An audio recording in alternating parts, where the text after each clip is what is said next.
Assalamualaikum warahmatullahi wabarakatuh. Alhamdulillah wassalatu wassalamu ala Rasulillah wa ala alihi wa sahbihi wa mawalah wa la hawla wa la quwwata illa billahi wa ba'd.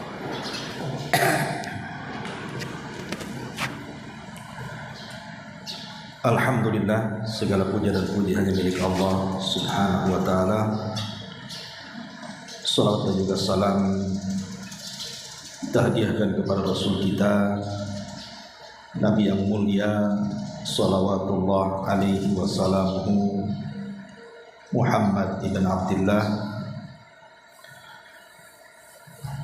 Dan kajian di pagi hari ini kita akan membahas seputar sholat,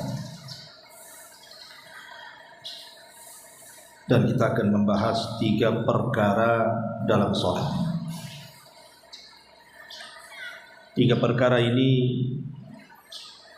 wajib diketahui. Kalau tidak, maka ibu tidak akan bisa untuk menyempurnakan sholat sesempurna mungkin. Mana yang harus ditempel dan mana yang harus disempurnakan. Ma'asyiral muslimat yang dimuliakan Allah Subhanahu wa ta'ala, bahkan yang lebih parah lagi, kalau seandainya tidak bisa membedakan 3 perkara ini, maka bisa sampai ke tingkat batal sholat, bahkan tidak berpahala. Apa saja 3 perkara itu? Pertama, bicara tentang rukun sholat. Yang kedua, bicara soal wajib-wajib sholat. Dan yang ketiga, bicara soal sunnah-sunnah sholat. Maka kita harus bisa membedakan mana yang rukun, mana yang wajib, dan mana yang sunnah.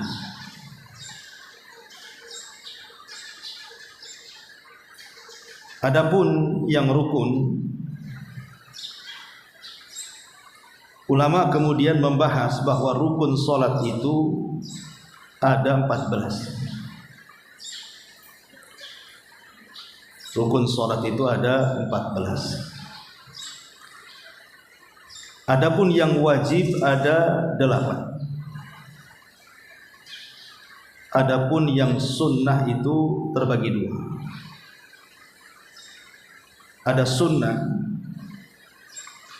yang disebut dengan sunnah kauliyah, sunnah ucapan dalam sholat, dan itu ada 7. Kemudian yang kedua, sunnah fi'liyah, sunnah yang berkaitan dengan perbuatan, dan itu ada 6. Ini yang kita akan bahas secara singkat.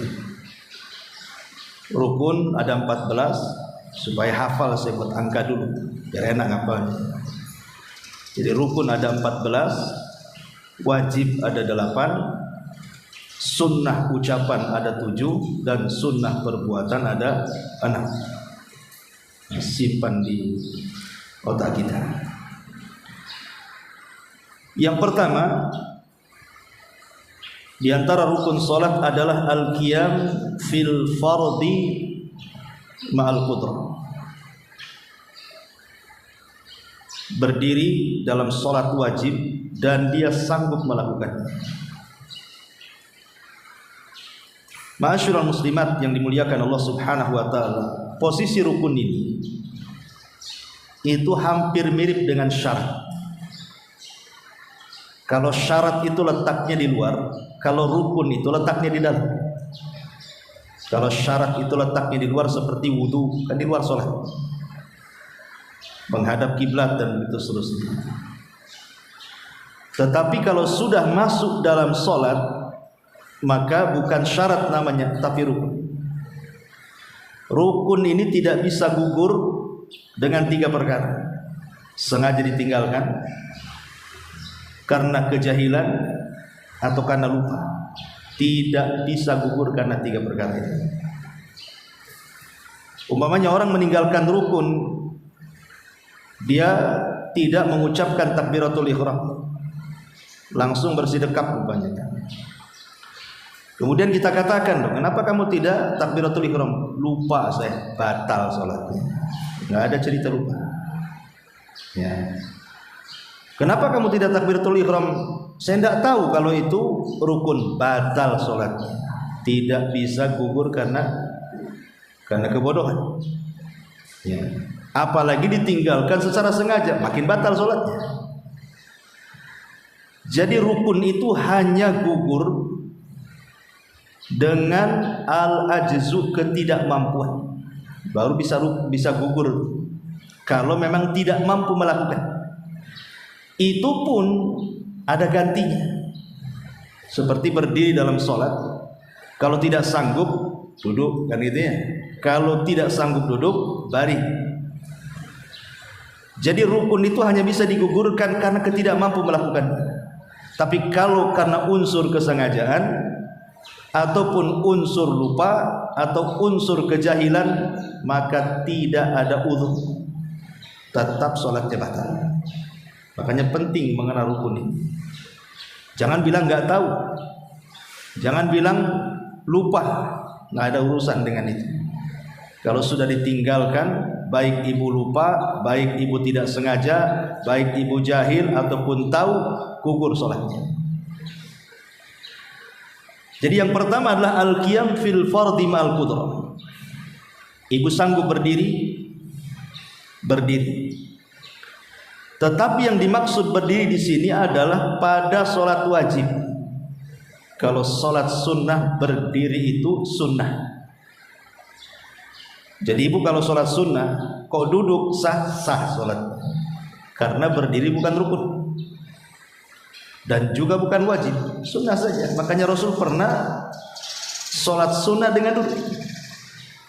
Tapi Nabi SAW melakukan seperti itu untuk menjadikan syariat bahwa perbedaan sholat sunnah dengan sholat wajib itu, kalau berdiri di sholat wajib masuk pada rukun, tapi kalau berdiri di sholat sunnah bukan rukun dan pahalanya beda. Kalau tidak berdiri dalam sholat wajib, batal sholatnya. Tapi kalau tidak berdiri dalam sholat sunnah, maka pahala sholat duduk separuh daripada pahala sholat berdiri. Sampai sini paham? Oke. Ma'asyiral muslimat yang dimuliakan Allah Azza wa Jalla, dalilnya tentu perbuatan Nabi SAW sendiri. Beliau tidak pernah sholat wajib itu dalam posisi duduk, kecuali dalam kondisi-kondisi tertentu. Tapi hukum asal daripada berdiri dalam sholat wajib itu rukun, tidak bisa ditinggalkan kecuali karena ketidakmampuan. Dan Allah mengatakan wa qumu lillahi qanitin, maka berdirilah kepada Allah dengan penuh ketaatan. Ma'asyiral muslimat yang dimuliakan Allah Azza wa Jalla, ini yang pertama. Karena ada kasus begini. Umpamanya ibu masbuk, sementara posisi imam itu sedang ruku. Posisi imam sedang ruku. Kemudian ibu langsung ikut ruku tanpa berdiri. Memang mengucapkan takbir, ya, tapi sambil ruku gitu. Itu tidak sah. Kenapa? Karena berdiri belum ada. Berarti berdiri tegak lurus dulu, baru takbiratul ihram, baru kemudian ruku. Gitu maksudnya.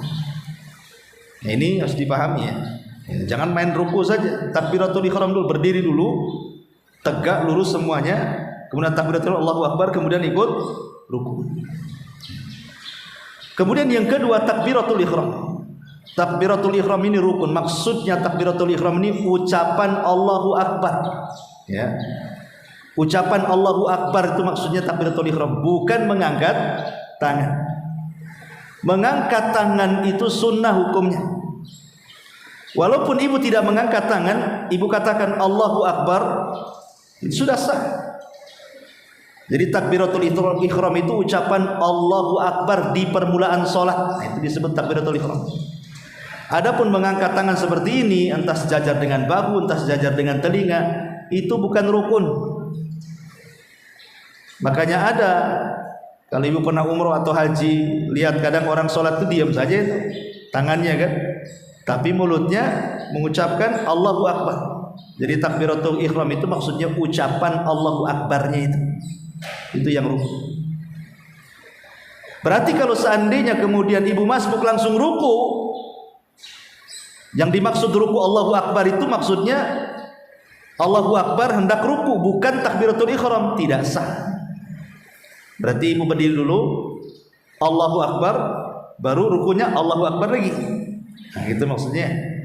Nah, ini yang kedua, takbiratul ihram. Kemudian yang ketiga, qiraatul Fatihah. Membaca surah Al-Fatihah. Berarti doa iftitah dalam salat, doa iftitah dalam salat itu bukan rukun. Walaupun ibu tidak baca iftitah dalam salat, sah salatnya. Tapi walaupun sah salatnya, ya kalau bisa jangan ditinggalkan kan itu. Tapi yang ingin saya katakan bahwa dari bacaan ketika berdiri itu yang rukun hanya baca Fatihah saja. Maka ibu tidak boleh meninggalkan Fatihah baik dalam salat berjamaah, baik dalam salat sendiri. Maka baik ibu jadi imam, baik ibu jadi makmum, maka Fatihah itu jangan ditinggalkan. Yang jadi khilaf itu hanyalah ketika ibu berimam kepada yang dikeraskan suaranya. Seperti zuhur, maghrib, isya dan subuh itu kan dikeraskan. Kalau imamnya dikeraskan, ini yang jadi khilaf ulama. Apakah makmum baca Fatihah ataukah cukup Fatihah makmum diserahkan kepada imam? Nah, ini jadi khilaf. Dan mazhab Syafi'i mengatakan tetap baca Fatihah. Dalam mazhab Syafi'i tetap baca Fatihah. Sehingga dalam kondisi apapun, jadi imam, jadi makmum, sholat sendiri, sholat jamaah, sholat di masjid, sholat di rumah gitu ya, Fatihah ini tidak bisa ditinggalkan. Walaupun ada yang berpendapat kalau sholat di belakang imam yang dikeraskan, maka cukup bacaan Fatihahnya diwakilkan ke imam. Berarti kita dengerin saja, itu maksudnya. Tapi ini sekali lagi ranah khilaf, saya tidak mungkin jelasin bagaimana khilafnya dulu. Kita karena pembahasannya banyak. Kemudian yang ketiga, ruku. Yang ketiga, ruku ini rukun. Jangan ditinggalkan. Karena ruku ini bagian daripada rukun, tolong maka perbaiki rukunya. Jangan salah-salah. Kan ini rukun masalahnya. Karena ada orang yang ruku itu asal-asalan. Kadang-kadang telapak tangannya terlalu ke bawah, di betis pula dia letakkan sehingga membungkuk sekali begini ya. Atau telapak tangannya diletakkan di paha, akhirnya jadinya begini. Haruslah telapak tangan itu letakkan di lutut, makanya nanti begini rukunya. Ya, supaya lurus. Yang kalau diletakkan di sesuatu di sini tidak akan jatuh. Karena ruku itu rukun, maka perhatikan dengan betul-betul. Karena rukun ini fatal kalau sampai masalah. Bisa batal sholat, jangan itu.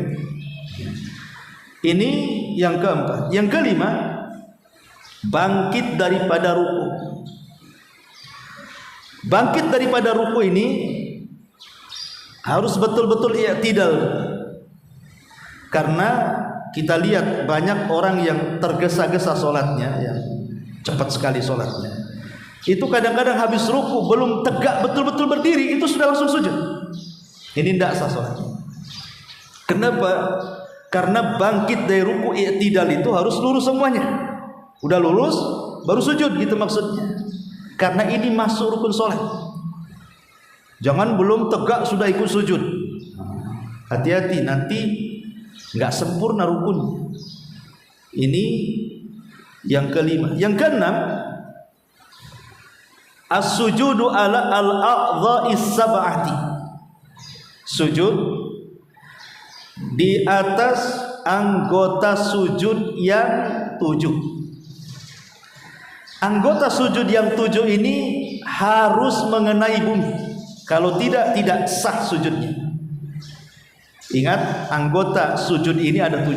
Harus betul-betul tertancap di bumi. Kalau satu saja kemudian dari anggota sujud itu tidak tertancap di bumi, tidak sah sholatnya.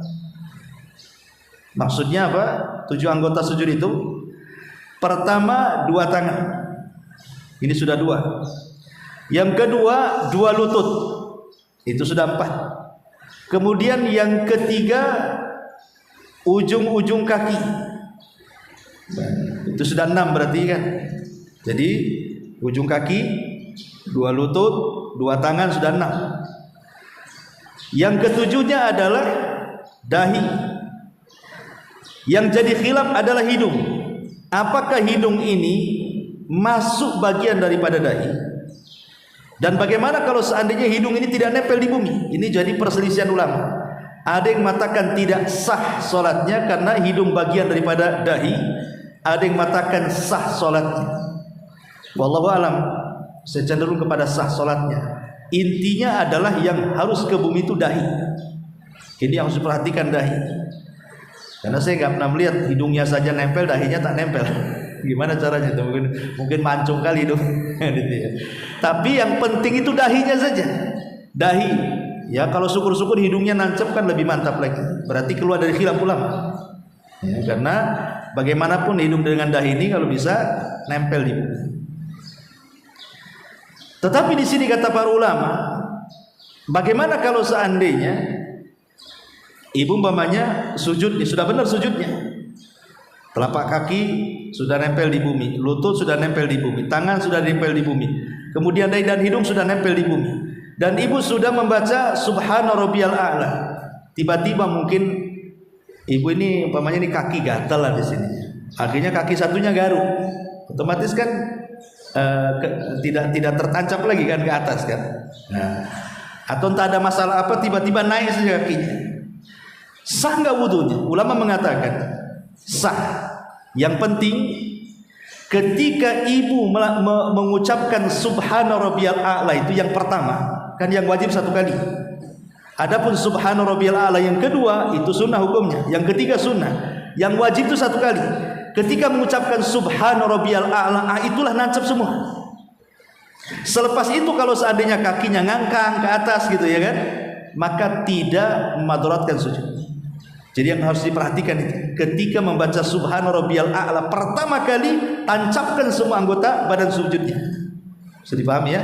Nah, ini yang ke-6. Kemudian yang ke-7,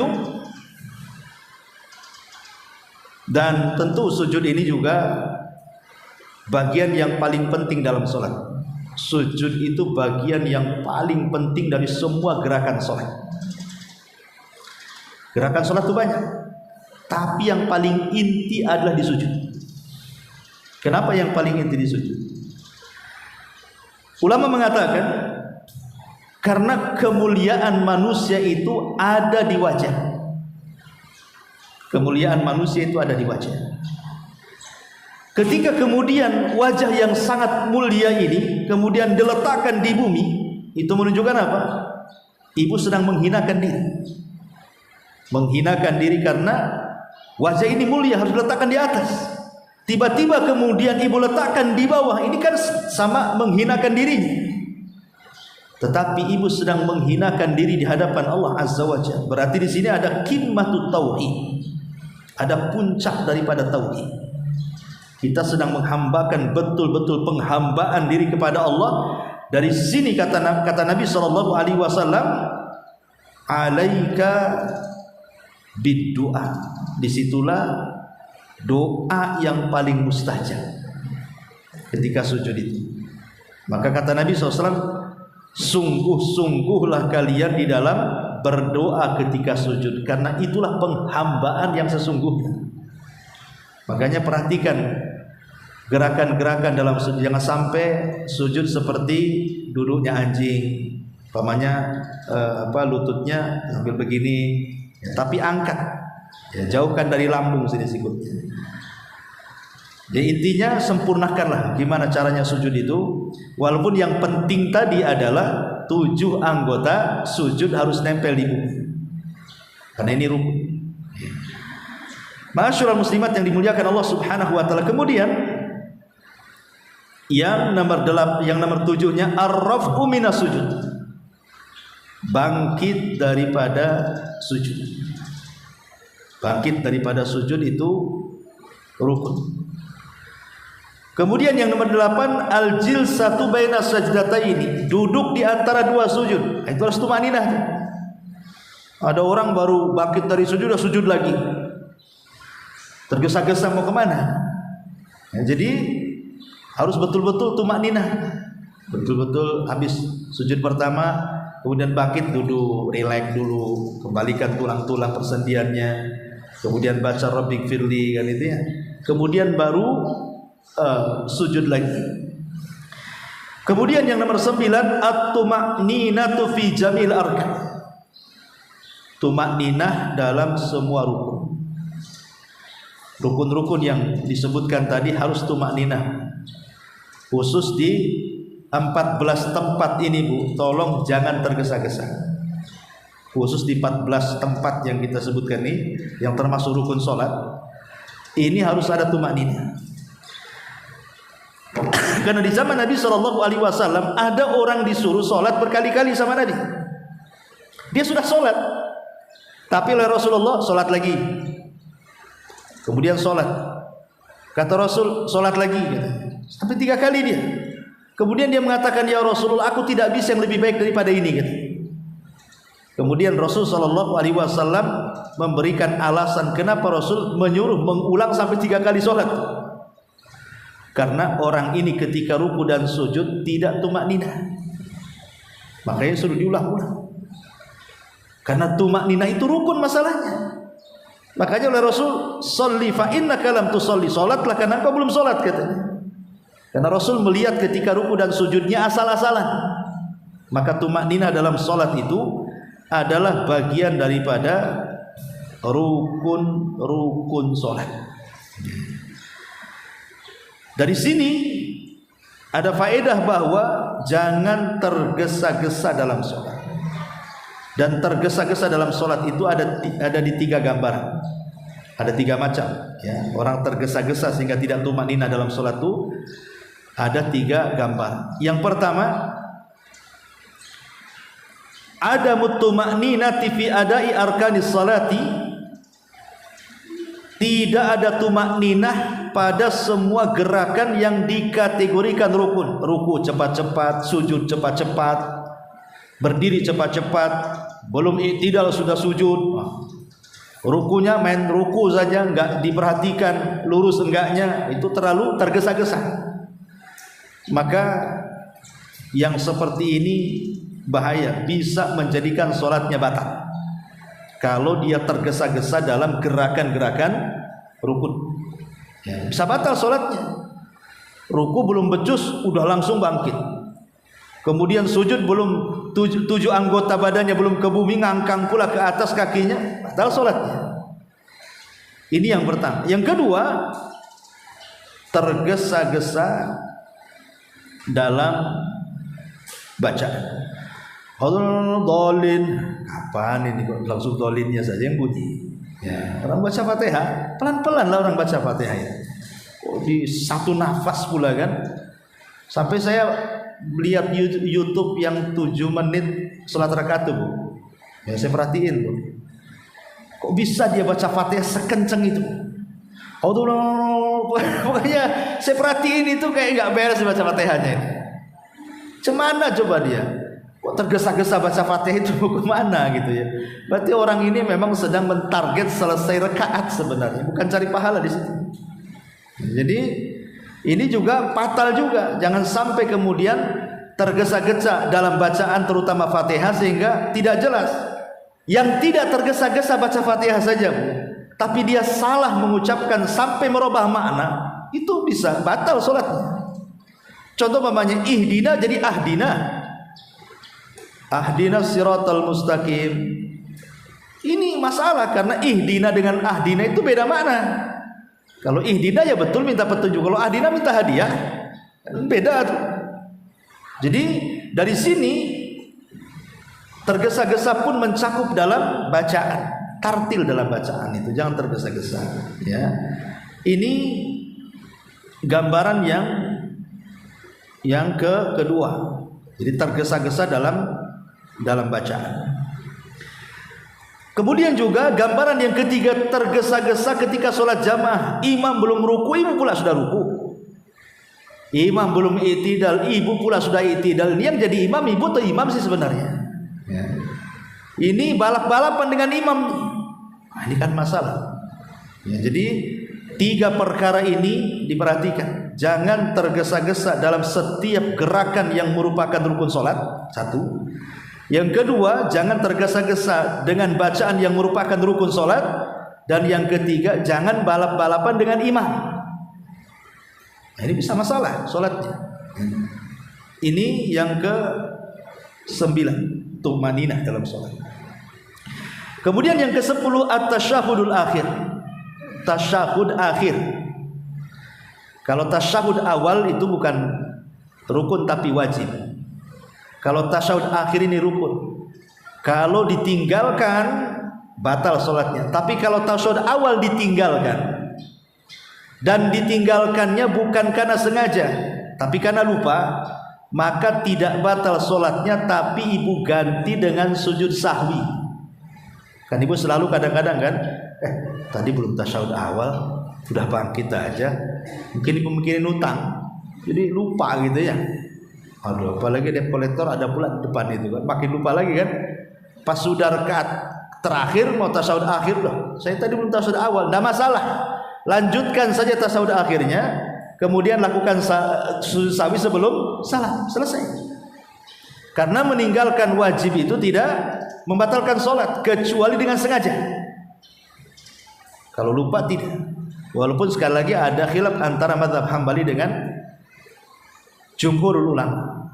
Kalau jumhur ulama tidak ada yang namanya wajib sholat, yang ada rukun dan sunnah gitu ya.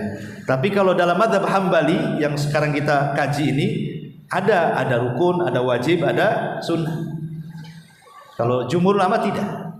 Jumhur ulama itu cuman ya yang satu rukun, yang lainnya semua sunnah, kecuali orang yang meninggalkan tasyahud awal, maka dia sujud sahwi ini sepakat semuanya. Kenapa? Karena ada perbuatan Nabi.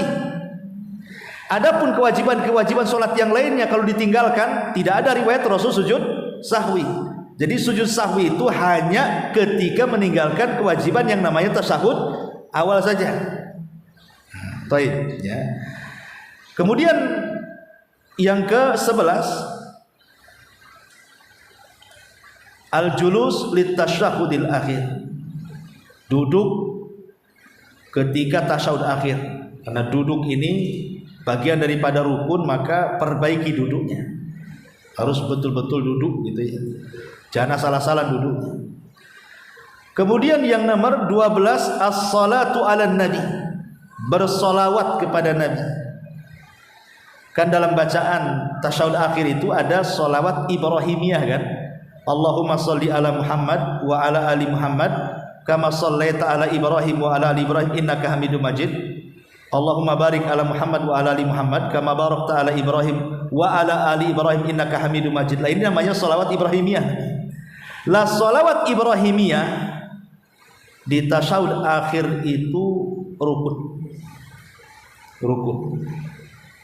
Karena bacaan tasyahud awal dengan tasyahud akhir beda. Ada yang membedakan. Ada yang mengatakan bahwa tasyahud awal itu bacaannya sampai di kalimat syahadat saja. Jadi dari at-tahiyat kemudian sampai di kalimat syahadat, asyhadu alla ilaha illallah wa asyhadu anna Muhammadar Rasulullah, kemudian bangkit. Ini tasyahud awalnya. Ada juga yang berpendapat dihabiskan sama bacaan tasyahud awal dengan tasyahud akhir. Tapi kan ada khilaf di sini. Ya. Tetapi kalau tasyahud akhir ini sepakat bahwa sholawat harus dibaca dan itu bagian daripada rukun. Kalau tasyahud awal itu kan bagian mengatakan bacaannya sampai dua kalimat syahadat, berarti kan tidak sempat sholawat dia kan, langsung bangkit. Ya. Karena sholawat itu dibaca setelah syahadat.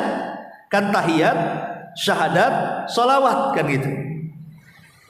Ya, urutannya baca tasawuf itu kan tahiyat dulu, at-tahiyatu lillah. Nah, kemudian di tengah-tengah syahadat asyhadu alla ilaha illallah wa asyhadu anna muhammadar rasulullah. Kemudian yang ketiga baru Allahumma sholli ala Muhammad. Tahiyat, syahadat, salawat. Maksudnya ya. Lah, sebagian ulama mengatakan bahwa tasawuf awal itu hanya sampai syahadat saja, tidak baca salawat. Dia langsung bangkit. Walaupun ada yang berpendapat baca sholawat juga. Artinya kan ada yang baca, ada yang enggak kan gitu. Tapi kalau tasawuf akhir harus dibaca, karena itu rukun. Itu rukun, kalau sampai ditinggalkan sholawat pada tasawuf akhir, batal sholatnya. Harus dibaca. Kemudian yang nomor 13, at-tartib baina arkanis sholat. Lakukan sholat itu secara tartib. Jangan habis Fatihah langsung sujud, ruku aja belum. Tartiblah kan itu. Shallu kama ra'aitumuni usolli. Salatlah kalian sebagaimana kalian melihat aku salat, kata Rasul. Jadi tartib ya betul-betul tartib, dari takbiratul ihram, kemudian iftitah dan Fatihah, kemudian surat, kemudian ruku, gitu maksudnya. Persis seperti yang diajarkan macam mana Rasul dari awal sampai akhir salatnya. Jangan ibu tukar. Ibu malas berdiri, ibu ambil tasawuf dulu, habis itu baru berdiri, enggak bisa batal sholatnya, karena tartib itu bagian daripada rukun sholat. Kemudian yang terakhir, at-taslimani, ucapan salam. Ingat ya, bukan gerakan kepala, tapi ucapan assalamualaikum warahmatullah, itu rukunnya di situ. Jadi kalau ibu seandainya tidak tengok-tengok, sah sholatnya. Umpamanya tasawuf akhir nih, ibu sudah membaca semuanya, ketika ibu mengucapkan salam assalamualaikum warahmatullah, ibu nggak begini, gini saja, sah sholatnya, sah. Kenapa? Karena yang rukun itu ucapan assalamualaikumnya. Adapun kepala yang tengok kiri ke kanan itu sunnah saja. Seandainya ibu umpamanya ke atas ke bawah pun sah saja. Assalamualaikum warahmatullahi wabarakatuh. Assalamualaikum. Tapi kan Rasul nggak mencontohkan. Seandainya ibu buat kayak gitu sah. Kenapa? Karena yang penting salamnya, ucapannya itu loh. Itu yang rukun, itu ucapan assalamualaikum warahmatullahi. Itu yang rukunnya di situ. Jadi seandainya umpamanya ibu cuman ke kanan saja, assalamualaikum warahmatullahi, assalamualaikum warahmatullahi, enggak gini, sah ya, karena yang rukun itu saya ulang-ulang ucapan salam, itu yang rukun. Sampai di sini paham ya? Ini 14 ini disebut rukun sholat. Saya ulangi ya. Yang pertama berdiri. Ada yang menambah niat, tapi niatnya jadi khilaf ulama. Ada yang mengatakan syarat dan memberikan rukun, makanya saya tidak jelaskan. Ya, pertama berdiri, yang kedua takbiratul ihram, yang ketiga baca Fatihah, yang keempat ruku, yang kelima bangkit daripada ruku, kemudian yang keenam sujud di atas 7 anggota sujud, 2 kaki, 2 lutut, 2 tangan, kemudian dahi dan hidung ya. Kemudian bangkit daripada sujud, kemudian duduk di antara 2 sujud, kemudian yang nomor 9 tumakninah dalam semua rukun, kemudian yang nomor 10 tasyahud akhir, yang nomor 11 duduk di tasyahud akhir, kemudian yang 12 sholawat kepada Nabi, yang 13 dilakukan secara tertib antara rukun-rukun sholat, dan yang terakhir 14 ucapan 2 kali salam assalamualaikum warahmatullah, assalamualaikum warahmatullah. Ini disebut rukun. Tolong 14 ini perhatikan betul-betul, karena meninggalkan rukun ini bisa sampai membatalkan sholat dan tidak bisa diberi udzur. Saya ulangi dari awal tadi kan, rukun itu tidak bisa ada udzur karena lupa, karena tidak tahu, atau karena sengaja. Kalau sampai ditinggalkan batal sholatnya. Jadi gugurnya rukun itu hanya bisa dilakukan ketika ibu tidak sanggup melakukan itu saja. Gak sanggup berdiri karena kakinya asam urat, terpaksa duduk. Nah, itu hanya dalam kondisi tidak sanggup baru gugur rukun itu. Ini yang pertama yang harus dipahami. Yang kedua, Pembahasan ini kan penting Ustaz, sholat maksudnya boleh nggak untuk pekan ini kita membicarakan rukun dulu, mungkin ada pertanyaan dari umat nanti satu pekan depan Ustaz, karena kan banyak itu. Oh gitu, boleh. Karena menyangkut dengan sholat itu kan. Tak, maksud saya itu kan saya kasih gambaran secara singkat dulu. Nanti kalau mau didalami ya kita dalami dulu. Hari ini saya mau kasih gambaran dulu. Secara singkat inilah rukun, inilah wajib, inilah sunnah. Nanti pekan depan baru kita dalami. Ya, bisa gitu. Oke, lanjut. Nah, sekarang masuk wajib sholat. Wajib sholat ada berapa tadi? 8. Ya, ada yang mengatakan 9. Wajib sholat itu yang pertama, semua takbir selain takbiratul ihram. Ibu kalau bangkit kemudian merendah dalam sholat kan mesti ada takbirnya tuh.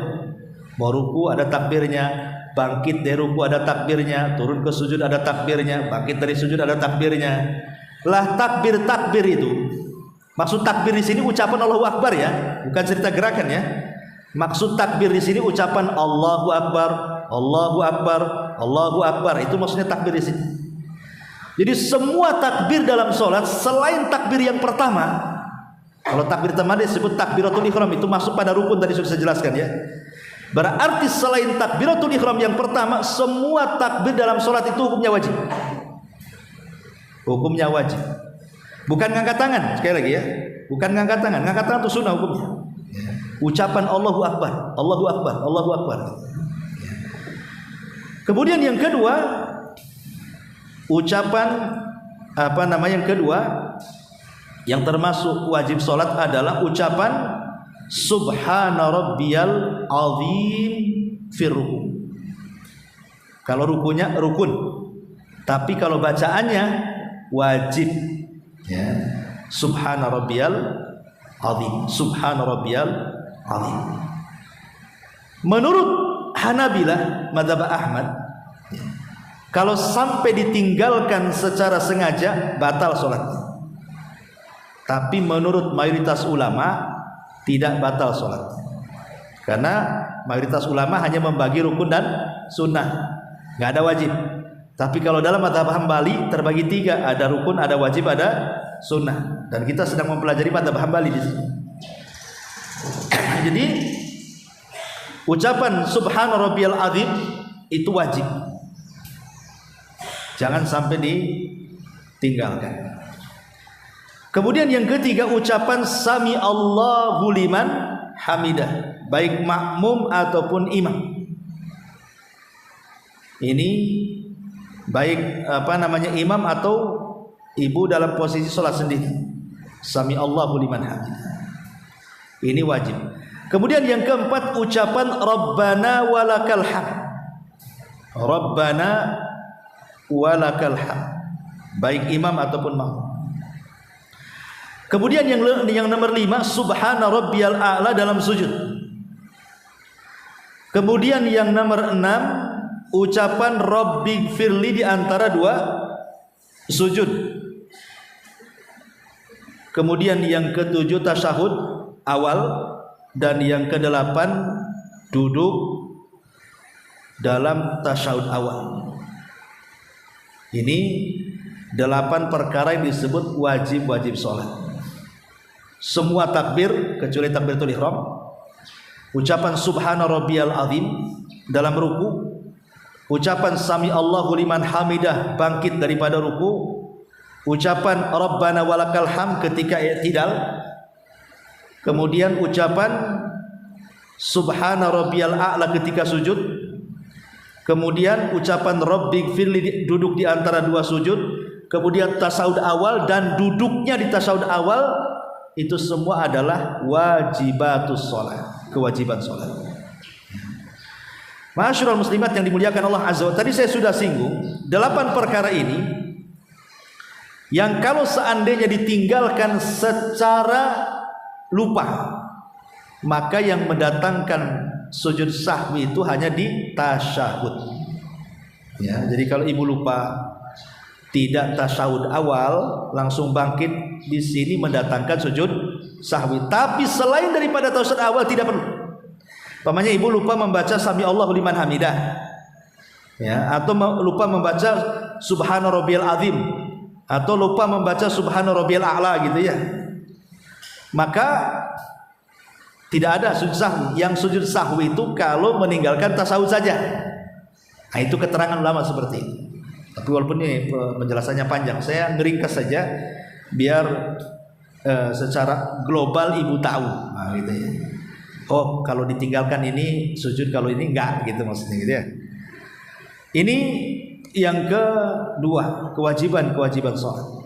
Dan yang terakhir bicara sunnah. Sunnah ini penting juga, walaupun memang tidak memadorotkan sholat sampai ke tingkat batal, ataukah kurang mengurangi kesempurnaan sholat, tetapi menjalankan sunnah ini adalah bisa menyempurnakan sesempurna mungkin dalam sholat kita, baik dalam khusyuan ataupun pahala. Dan itu saya bagi menjadi dua ya, ada sunnah qauliyah, sunnah ucapan, dan itu ada 7. Satu, bacaan iftitah dengan berbagai macam bentuk iftitahnya, karena iftitah sholat kan banyak ya. Kemudian yang kedua, bacaan ta'awudz, a'udzubillahi minasyaitonirrajim, sebelum membaca Fatihah, atau a'udzubillahi minasyaitonirrajim. Kemudian ucapan basmalah, bismillahirrahmanirrahim. Kemudian yang keempat, itu tuh 3 ya. Yang pertama iftitah, yang kedua ta'awudz, yang ketiga basmalah, yang keempat tambahan bacaan dalam ruku. Subhana rabbiyal azim, yang pertama itu wajib, yang kedua dan yang ketiga dan seterusnya sunnah. Jadi ibu kalau tergesa-gesa baca 1 kali saja sudah melaksanakan kewajiban namanya ya. Kalau mau nambah berarti ibu menambah dengan sunnah ya. Kemudian yang ke-5, menambah bacaan dalam Rabbighfirli, duduk di antara 2 sujud. 1 kali saja itu yang wajib. Kalau ibu mau nambah Rabbighfirli, nah, boleh. Atau dengan bacaan yang lain lah kan bacaan-bacaan kan banyak tuh yang diajarkan. Tapi ini yang paling singkat, kalimat Rabbighfirli paling singkat. Yang 1 wajib, kalau nambah sunnah, nah, gitu ya. Kemudian juga yang ke-6, Rabbana walakal hamd. Setelah ruku, Rabbana walakal hamd dibaca setelah ibu sami Allahu liman hamidah. Dan di situ kita baca Rabbana walakal hamd. Kalau ibu mau menambah berkali-kali Rabbana walakal hamd, Rabbana walakal hamd, Rabbana walakal hamd, itu sunnah hukum ya.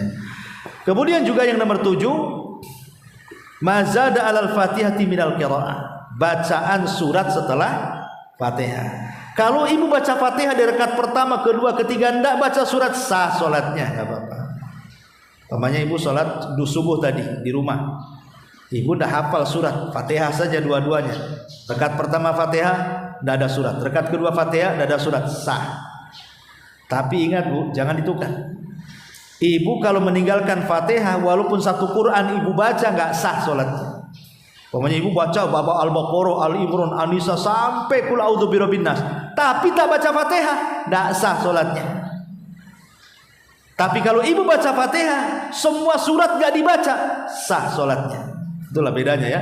Fatihah ini menentukan tuh, karena dia rukun masalahnya. Kalau baca Quran itu sunnah-sunnah saja. Ini yang disebut dengan sunnah kauliyah namanya. Lah di sana ada sunnah fi'liyah, sunnah perbuatan, seperti mengangkat kedua tangan saat takbiratul ihram. Seandainya ibu diam saja, Allahu Akbar, sah karena ibu sudah mendatangkan rukun ucapan Allahu Akbar. Ngangkat tangan itu sunnah, tapi rukun sunnah jangan ditinggalkan ya. Kemudian yang kedua, meletakkan kedua tangan di sini, wad'ul yadainil yumna 'alal yusra athna al-qiyam qabla ruku wa ba'da.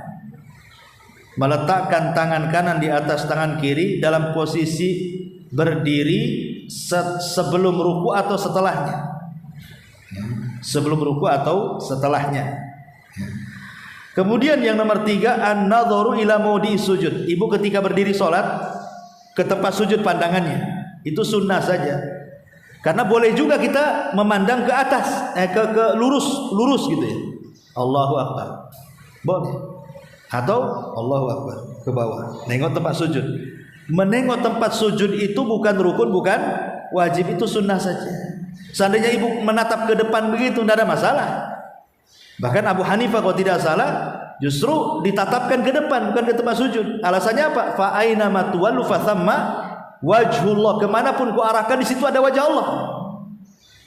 Nah, tetapi pendapat yang kuat tetap dalam posisi berdiri sebaiknya arahkan pandangan ke sujud. Tapi ini hukumnya sunnah saja. Makanya ketika seseorang kemudian sholat, ya, kemudian seseorang itu sekali-kali nengok, sah sholatnya, cuman khusyuknya dicuri setan. Makanya kenapa Rasul mengatakan yang seperti itu ikhtilasu syaitan, kehusuannya sedang dicuri setan.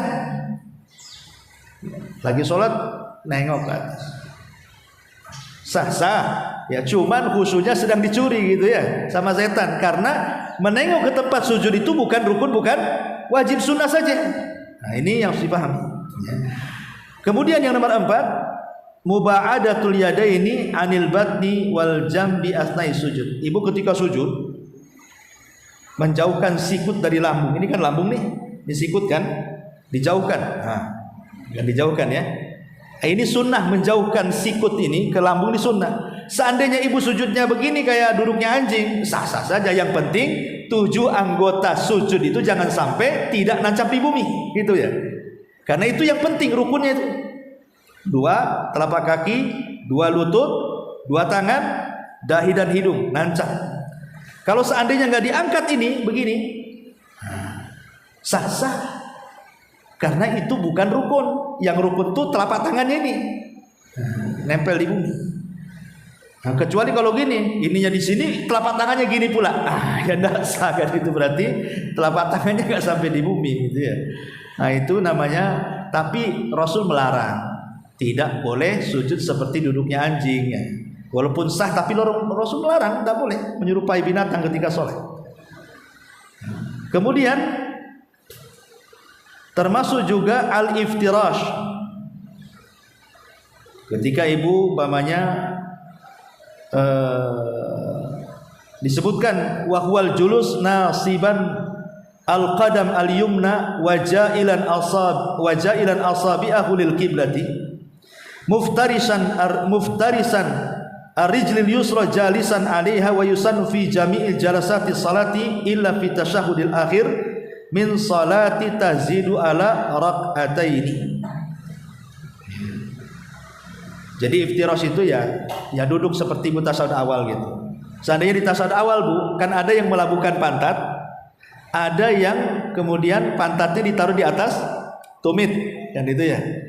Ini seandainya ibu melabuhkan ke bumi pun nggak ada masalah sholatnya. Ya. Ataupun meletakkan di atas tumit, ini karena hukumnya sunnah saja gitu maksudnya ya. Nah ini juga bagian daripada sunnah-sunnah fi'liyah yang disebutkan. Termasuk juga tawarruk juga sama. Tawarruk iftirash itu antara melabuhkan dan meletakkan di atas tumit itu namanya diistilahkan dengan iftirash dan at-tawarruk. Inilah 6 perkara yang termasuk sunnah fi'liyah. Kalau ibu perhatikan rukun, wajib, sunnah, insyaallah Bu, sempurna sholat kita. Ya, apalagi ibu paham, oh ini saya di posisi rukun nih, jangan main-main. Ya, harus betul-betul ketika ruku, ketika sujud. Oh ini saya di posisi wajib. Nah, ini saya di posisi sunnah, sehingga bisa mana yang membatalkan, mana yang ditempel, mana yang tidak harus ditempel.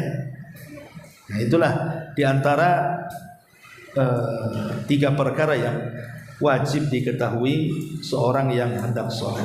Ini secara global saja. Nanti ke depannya insya Allah kita rinci lah satu-satu. Ya. Wallahu a'lam.